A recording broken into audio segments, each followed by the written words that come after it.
জানলার ভারী পর্দার ফাঁক দিয়ে রূপলি আভার এক ফালি আলো এসে পড়েছে ছাদের বিছানায়। ছাদের ঘুমটা হঠাৎ ভেঙে গেল, বিছানার পাশটা খালি। মুহূর্তে ছাদের বুকের ভেতরটা স্যাঁত করে উঠল গতকাল ভয়াবহ স্মৃতি, হামজার ডেরা, ওই জঙ্গল, ফালাককে হারিয়ে যাওয়া, সব কিছু এক নিমেষে মস্তিষ্ক ঝিলিক দিয়ে গেল। সাদ ধরপড়ে উঠে বসল, পিঠের জখমটা টান লাগায় এক যন্ত্রণা কাতর শব্দ করলো, কিন্তু সেদিকে ওর খেয়াল নেই। অস্থির চোখে রুমের চারপাশটা দেখলো। ঠিক তখনই ওর নজর গেল রুমের জানলার পাশের কোণাটিতে। সেখানে জায়নামাজ বিছিয়ে শান্ত হয়ে বসে আছে ফালাক। মাথায় একটা বড় ওড়না, খুব যত্ন করে জড়ানো, যা মুখমণ্ডলকে এক অপার্থিব আবরণে ঢেকে রেখেছে। ফালাক ফজরের নামাজ পড়ছে, ও চোখ দুটো বন্ধ, ঠোঁট দুটো খুব ধীর লয়ে নড়ছে। তাদের মনে হলো ফালাক যেন কোনো মানবী নয় এবং স্বর্গ থেকে আসা কোনো নূর দেখছে। সাদ মন্ত্রমুগ্ধের মতো তাকিয়ে রইল ফালাকের এই রূপটা। ছাদের কাছে একদম নতুন। জানতো ফালাক নামাজ পড়ে, ফালাককে আগে কখনো লক্ষ্য এভাবে করেনি।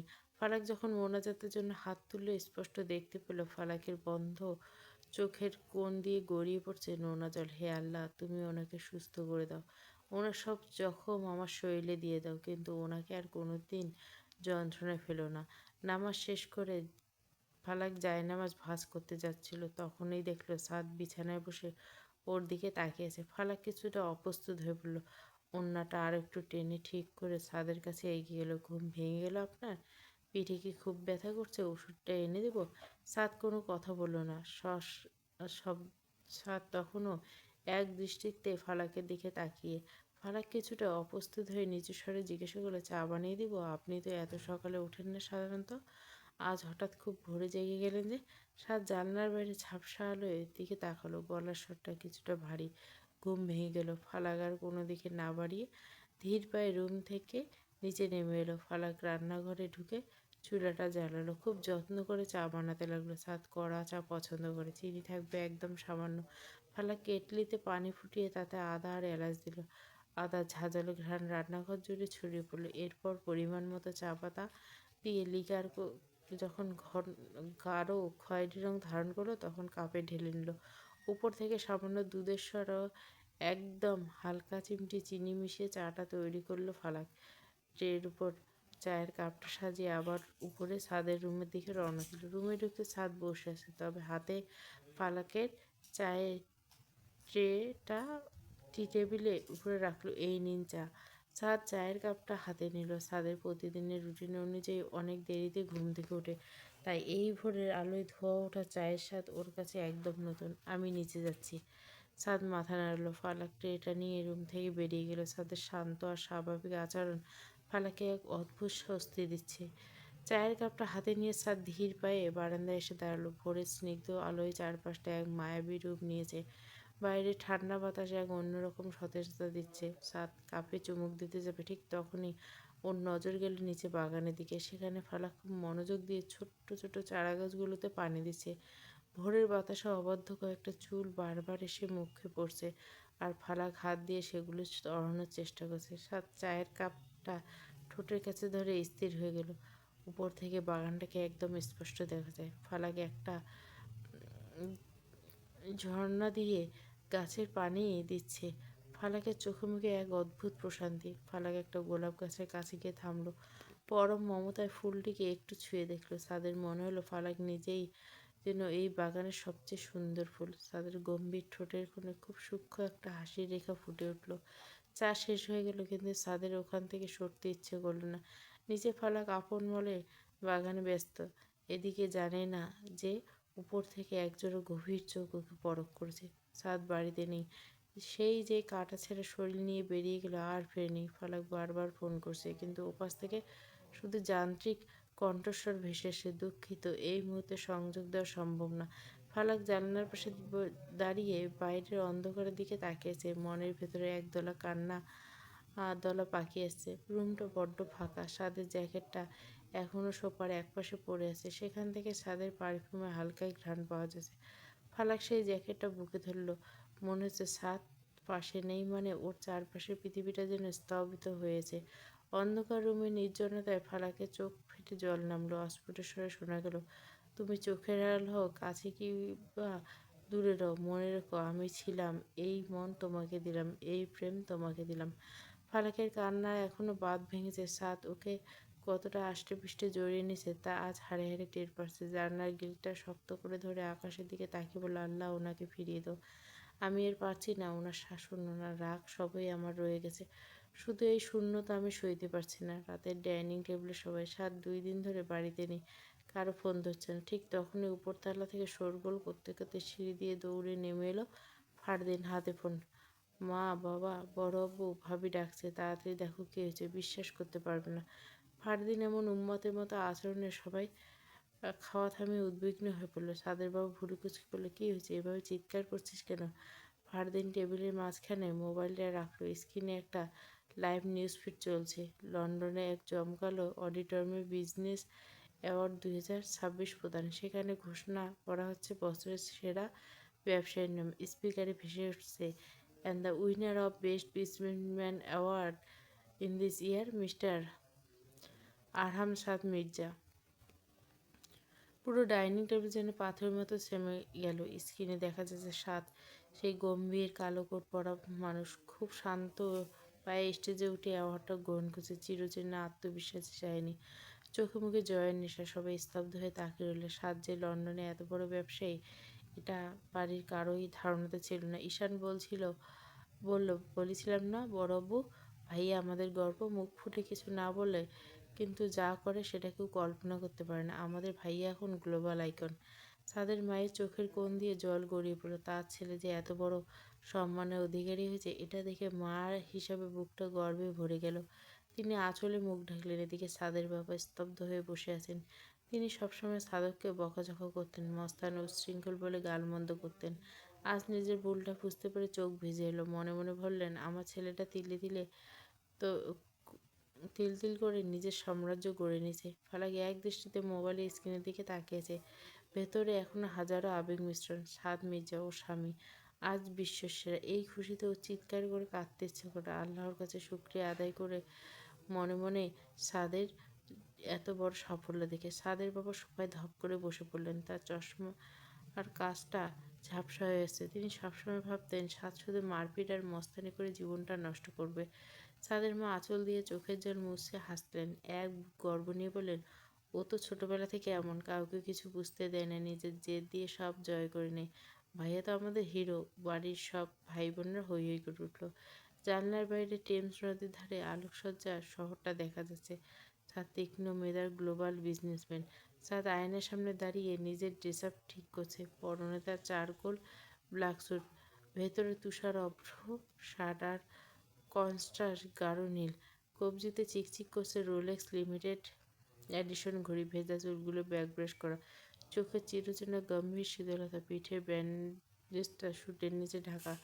শুটের পকেটে হাত দিয়ে করিডোর দিয়ে হাঁটছে। কারো কাছে মাথা নত করতে আসেনি, ও এসেছে জয় করতে।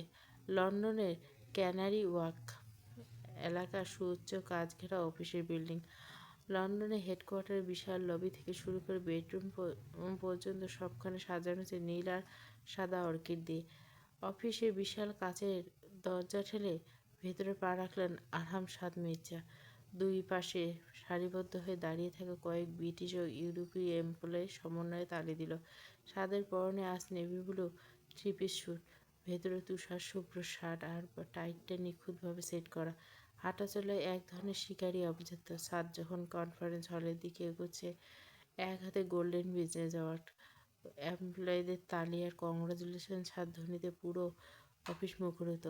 অফিসের ভাইস প্রেসিডেন্ট মিস্টার স্মিথ এগিয়ে এসে সাদের সাথে করমর্দন করলেন। সাদ মঞ্চের দিকে এগিয়ে দাঁড়ালেন, মাইক্রোফোন হাতে নিলেন। সাদের তীক্ষ্ণ চাহনি পুরো হলের উপর একবার বুলিয়ে নিল।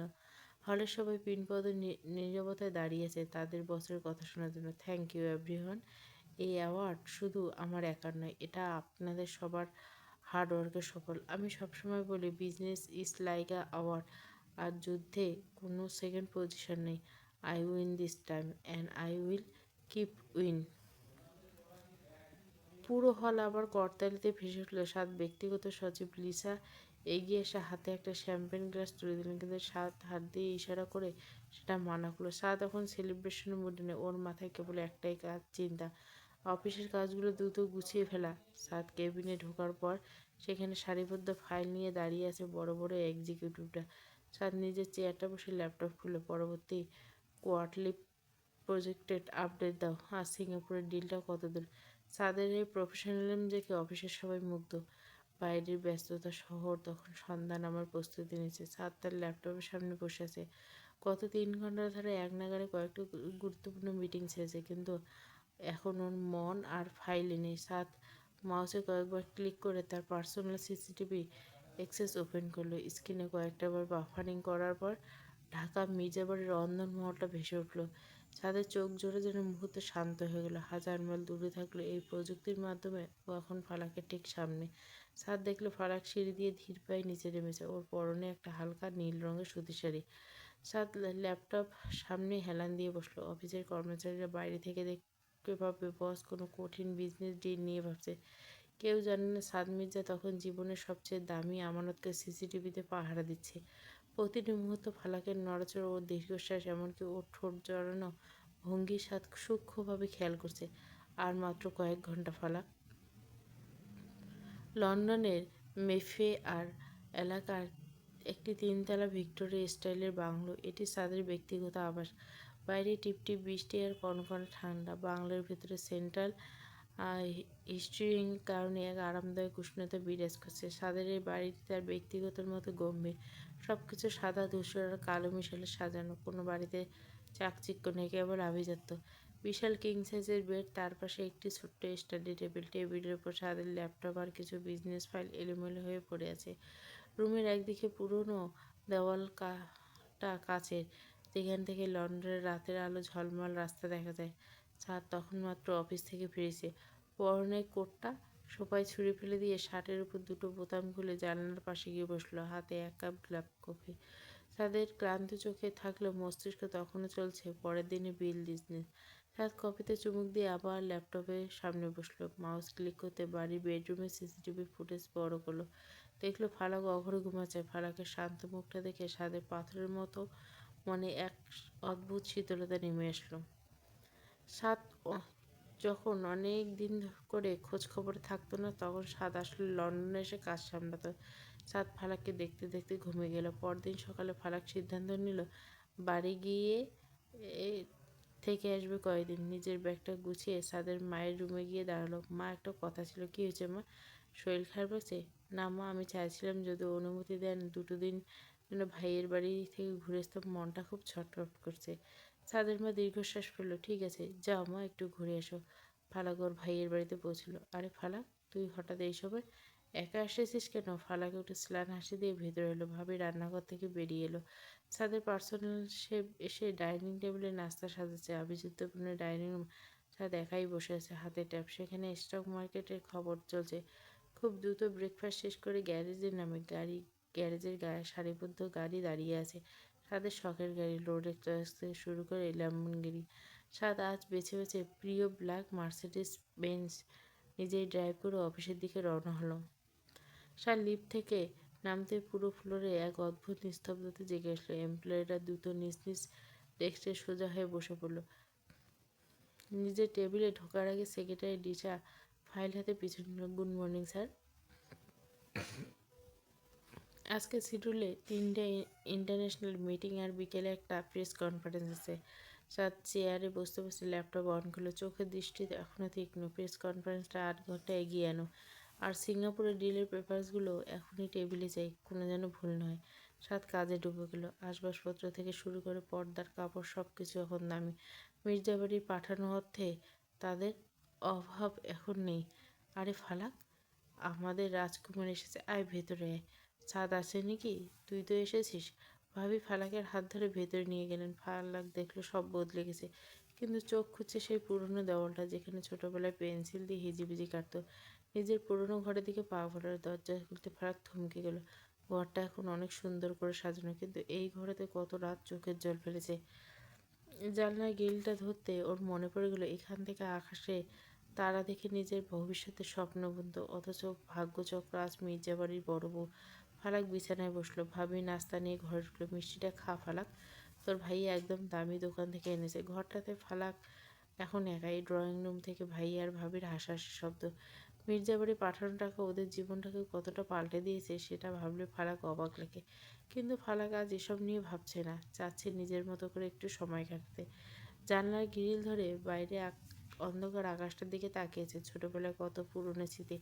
আলমারি থেকে পুরনো একটা ডায়েরি বের করে ধুলো মাখা পাতাগুলো উল্টাতে উল্টাতে ওর চোখের জল। এই ডায়েরিটা প্রতিদিন পাতায় ছিল অনিশ্চয়তার গল্প। বাইরে ঝিঝি পোকার ডাক আর দূরে ল্যাম্পপোস্টের আবছা আলো। এই ঘরে কত রাত চোখের জল ফেলেছে, কত আকাশ পাতাল ভেবেছে ভাইয়ে ভাবি ওকে সমীহ করে চলে। কিন্তু ফালাকের মনে পড়ে যাচ্ছে সেই দিনগুলোর কথা, যখন এই ঘরে নিজেকে বড্ড একা আর অসহায় মনে হচ্ছে। লন্ডনের সময় তখন বিকেল, আর বাংলাদেশের ঘড়িতে প্রায় রাত 9টা। সাদ ল্যাপটপে ওপাশে এখনো মিটিংয়ে বুঁদ হয়ে আছে। চোখে মুখে ক্লান্তির ছাপ থাকলেও থামার নাম নেই। সাদ মাউস ঘুরিয়ে ড্রয়িং রুম দেখলো। মা বসে আছেন কিন্তু ফালাক নেই। বাগানটা জনশূন্য। সাদ অস্থির হয়েছে। ফালাক কোথায়? এতক্ষণ ধরে চেক করছে ফালাক কোথায়, আর এক মুহূর্ত দেরি করলো না। অফিসের ফাইল, মিটিং, লন্ডনের এই 1 কোটি টাকার সাম্রাজ্য সব ওর কাছে অর্থহীন মনে হচ্ছে। ও ল্যাপটপের সপাটে বন্ধ করে দিল। সাদ দ্রুত পায়ে কেবিন থেকে বেরিয়ে লিসাকে চেঁচিয়ে বলে, লিসা, ক্যান্সেল এভরিথিং। আমার প্রাইভেট জেট রেডি করো, আমি এক্ষুনি ফিরছি। লিসা হতভম্বভাবে বলল, বাট স্যার, কাল তো ব্রিটিশ মেয়রের সাথে আপনার ডিল। আপনি এখন চলে গেলে সব ডিল ভেস্তে যাবে। সাদ লিসার দিকে এক অগ্নিদৃষ্টিতে তাকালো। লিসা 2 পা পিছিয়ে গেল। Get the jet ready. পুকুরের শান্ত জলরাশি ফালাক পুকুরের ঘাটে সিঁড়িতে বসে অনেকক্ষণ স্মৃতি মন্থন করলো। ছোটবেলায় কতবার এই পুকুরে ঝাঁপ দিয়েছে, ভাইয়ের বকুনি খেয়েছে, কত লুকোচুরি খেলা এই ঘাটে। আজ অনেক দিন পর পুরনো দিনগুলোতে ছুতে হলো ওর। ফালাক ধীর পায়ে পুকুরে শীতল জলে নামলো। পানির ছোঁয়া লাগতে শরীরের সব ক্লান্তি যেন নিমেষে উধাও হয়ে গেল। আপন মনে ডুব দিচ্ছে। ফালাক যখন পানি থেকে মাথা তুলো, ওর লম্বা ভেজা চুলগুলো পিঠ বেয়ে গড়িয়ে পড়লো। চোখে পাতা ভেজা, মুখ শুভ্র দেখাচ্ছে। 2 হাত দিয়ে মুখ মুছে একটা দীর্ঘশ্বাস ফেলল। ঠিক তখনই ওর মনে হলো ঘাটের উপর কেউ একজন স্থির হয়ে দাঁড়িয়েছে।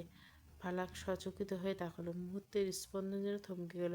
পুকুর ঘাটে একদম মাথায় দাঁড়িয়েছে এক সুদেহী পুরুষ। পরনে কালো স্যুট, সাদা শার্টের বোতাম খোলা। সাদ মির্জা। দামি ব্ল্যাক স্যুট সাদকে এই পুকুর ঘাটে বড্ড বেমানান, অনেকটা অলৌকিক কোনো দৃশ্যের মতো। ফালাক কাঁপা কাঁপা ঠোঁটে শুধু এটুকু বলতে পারল, আপনি আপনি এখানে? সাদ কোনো উত্তর দিল না। কপালে ভাঁজ, চোখ দুটো লাল হয়েছে, হয়তো নির্ঘুমে ফ্লাইটের ক্লান্তিতে। ফালাকের ভেজা শরীরের দিকে একবার তাকিয়ে বরফ শীতল গলায় শুধু 2টো শব্দ উচ্চারণ করলো, বাড়ি চল।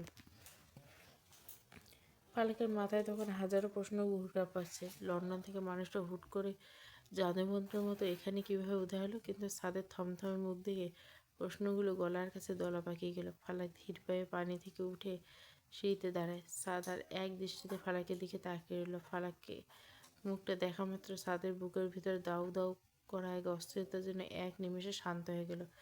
যাকে খুঁজছিল সেও সামনে আছে, নিরাপদার জীবনটা। ফালাক নিচু হয়ে বাড়ির দিকে হাঁটা ধরল, আর পিছনে ছায়ার মতো অনুসরণ করলো সাদ। বাড়ির উঠোনে পা রাখতে ভাইয়া আর ভাবি থতমত খেয়ে গেল। সাদ মির্জা তাদের উঠোনে দাঁড়িয়ে, এটা যেন তাদের কাছে আকাশ কুসুম কল্পনা। আপনি এখানে বসুন বসুন। ওগো, একটা চেয়ার আনো তাড়াতাড়ি। ফালাকের ভাই তড়িঘড়ি করে বারান্দায় একটা চেয়ার এগিয়ে দিলেন। সাদ কোনো কথা না বলে ধপ করে চেয়ারটাতে বসে পড়লেন।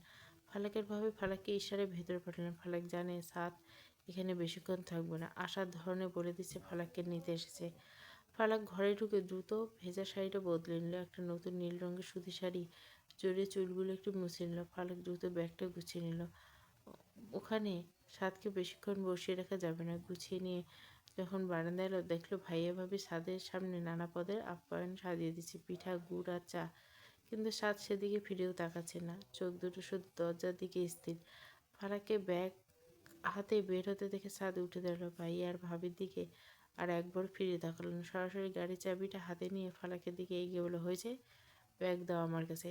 সাদ ব্যাগটা একরকমে ছিনিয়ে নিয়ে বাইরের দিকে পা বাড়ালো। ফালাক শুধু পেছনে ফিরে ভাইয়া আর ভাবিকে একটা স্ল্যান হাসিতে বিদায় দিল।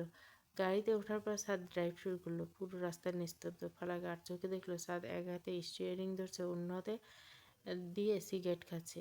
সাদ এক হাতে ফালাকের ব্যাগ আর অন্য হাতে ফালাকের হাত শক্ত করে ধরে ড্রয়িং রুমে ঢুকলো। তখন সাদের মা সোফায় বসে তসবি পুছছিল। ছেলেকে দেখা মাত্র তার হাত থেকে তসবিটা খুলে বলল, সাদ তুই? তুই না লন্ডনে ছিলি, আর ফালাক তুই ওকে নিয়ে আসলি কখন? সবাই অবাক। লন্ডন থেকে এই 10-12 ঘন্টা জার্নি করে ছেলেটা হুট করে এভাবে উধাও হবে, তাও ফালাকের সাথে নিয়ে। এটা কেউ কল্পনা করেনি। সাদ কোনো কৈফিয়ত দিল না। ওর চোয়াল তখনও শক্ত। শুধু নিচু স্বরে বলল, সব পরে বলছি মা, আপাতত ঘরে যাচ্ছি। ঠিক তখনই উপরতলা থেকে সাদের ভাই বোন ফারদিন, ঈশান, আয়ান শোরগোল করতে করতে সিঁড়ি দিয়ে নিচে নামলো। আরে বড় ভাইয়া, তুমি কখন এলে? আর ভাবিকেও নিয়ে এসলো? আরে ভাই, তুই বুঝিস না, ভাইয়ার আসলে অর্থ ভাবি। ছোট ভাইদের অসুখিতে ড্রয়িং রুমের ঘুমন ভাবটা একটু হালকা হলো। বড়রা মুখে কিছু না বললেও মনে মনে সবাই বুঝে নিল স্যার যতই কঠোর হোক না কেন, এই ছোট্ট মেয়েটার অনুপস্থিতিতে ওকে কতটা অস্থির করে তোলে তাড়াতাড়ি বুঝতে পারছে। সাদের বাবা মুচকে এসে মনে বলল, ছেলে বড় হয়েছে ঠিকই, কিন্তু ওর জেদ আর ভালোবাসা আজও সেই আগের মতো পাগলাটে রয়ে গেছে। সাদ কাউকে কোনো কথা বলার সুযোগ না দিয়ে ফালাককে একরকম টেনে উপরের রুমের দিকে নিয়ে গেল। ফালাক লক্ষ্য করলো পুরোটা সময় সাদ একবারও ওর হাতটা ছাড়েনি। বাড়ির সবার সেই অর্থপূর্ণ হাসি আর ফিসফিসানি ফালাকের কানে আসছিল ঠিকই, সাদের গম্ভীর মুখের দিকে তাকিয়ে কিছু বলতে সাহস পেল না। রুমে ঢুকে সাদ সপাটে দরজাটা বন্ধ করে দিল। সাদ কোটটা খুলে সোফায় ছুঁড়ে ফেললো, তারপর ফালাকের দিকে ঘুরে দিল। ফালাক আলমারির পাশে আড়ষ্ট হয়ে দাঁড়িয়েছিল। সাদের দীর্ঘদেহের ছায়া ফালাকের উপর পড়তে ফালাক একটু কুঁকড়ে উঠল। সাদ ফালাকের একদম মুখোমুখি এসে দাঁড়ায়। ফালাকের নাকে তখন ছাদের দামি পারফিউমের একটা ঘ্রাণ আছে। ফালাক মুখ তুলে কিছু বলতে যাবে, তার আগে ছাদ কোনো কথা বলার সুযোগ না দিয়ে এক ঝটকায় ফালাকের কোমর জড়িয়ে দিল। পর মুহূর্তে ফালাক অনুভব করলো ছাদের ফালাকের উপর চেপে বসে আছে। মুহূর্তের জন্য ফালাকের পৃথিবীটা যেন বনবন করে ঘুরতে লাগলো। বাঘরুদ্ধ স্তব্ধ। চুম্বনে কোনো রাগ ছিল না, ছিল কয়েক হাজার মাইল দূরত্ব হাহাকার। ফালাক অনুভব করছে ছাদের হাতের মুঠো, ফালাকের পিঠ আরও শক্ত হচ্ছে। চাঁদ যখন ফালাককে ছাড়লো, ফালাক তখন হাঁপাচ্ছে। ফালাক টলমল পায়ে বিছানার দিকে সরে গিয়ে বিছানায় বসলো। হৃৎপিণ্ডটা বিট করছে খুব। ফালাক ড্রেসিং টেবিলে আয়নায় নিজের লাল হয়ে যাওয়া মুখটার দিকে তাকিয়ে রইল। মনে মনে ভাবছে, এই পাগলাটে স্বামীটা নিয়ে যাবেটা কোথায়। ফালাক পর্ব 5। পুরো গল্পটা প্লেলিস্টে ছোট করে পর্ব দিলাম, যেহেতু সবাই পর্ব চাচ্ছ। আসবে, কন্টিনিউ আসবে।